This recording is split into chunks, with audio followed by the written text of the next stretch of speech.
नमस्कार दोस्तों।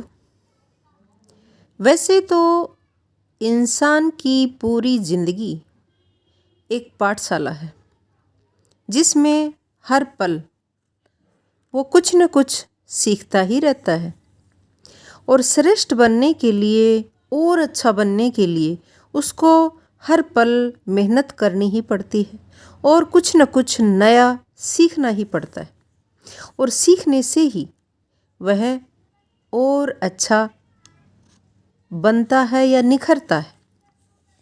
ठीक इसी प्रकार आज हम बात करते हैं विद्यार्थी जीवन में श्रेष्ठ बनने के लिए हमें कौन कौन से गुणों को धारण करना चाहिए।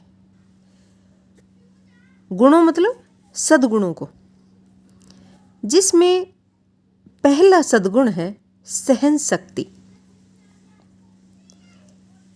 एक बार की बात है, एक साधक योग सीखने के उद्देश्य से एक बौद्ध सन्यासी के पास गए।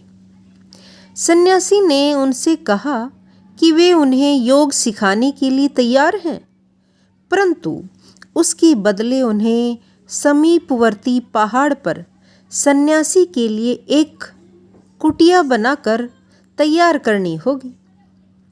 1 महीने की कड़ी मेहनत से कुटिया बनाने के बाद साधक ने सन्यासी को अपनी बनाई कुटिया देखने के लिए कहा।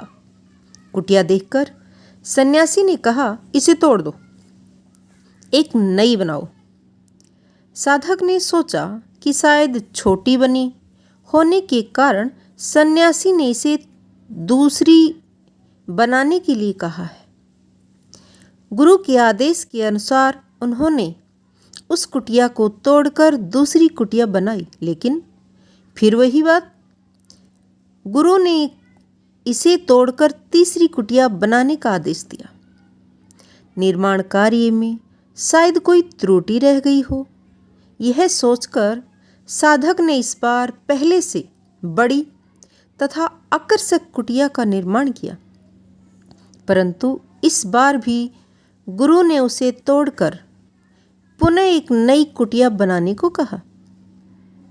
इस प्रकार साधक जब 11वीं कुटिया तोड़ने चला, तब सन्यासी ने अपनी दोनों बाहें फैलाकर उसे अपने सीने से लगाते हुए कहा कि तुम्हारी शिक्षा वास्तव में पूरी हुई है।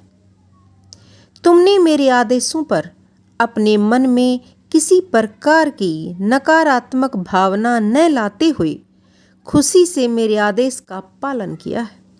इसके लिए तुम्हें बहुत तकलीफ भी सहनी पड़ी है, परंतु इस सहन शक्ति ने ही तुम्हें विजयी किया है। इस प्रकार बौद्ध सन्यासी ने साधक को सभी सिद्धि और तपस्याओं का रहस्य सिखा दिया। हम चाहे व्यक्तिगत जीवन में हो अथवा पारिवारिक जीवन में हो या सामाजिक जीवन में, सहन शक्ति अत्यंत जरूरी है। सहन शक्ति के अभाव में क्रोध, लड़ाई झगड़ा, मारपीट से जीवन नरक बन जाएगा। पर कभी कभी हम सोचते हैं कि निर्बल व्यक्ति ही सहन करता है, जो शक्तिवान है वह भला क्यों सहन करे। जैसे कहा गया है, बड़ा न होता कहने वाला, बड़ा है सहने वाला। सहना जो न जाने उसे जलाए क्रोध की ज्वाला। कहा गया है, फलदार वृक्ष को ही पत्थर की मार सहन करनी पड़ती है, सूखे वृक्ष को नहीं। उसी तरह शक्तिशाली व्यक्ति ही सब कुछ सहने में समर्थ होता है। शक्तिहीन व्यक्ति तुरंत प्रतिक्रिया व्यक्त कर देता है।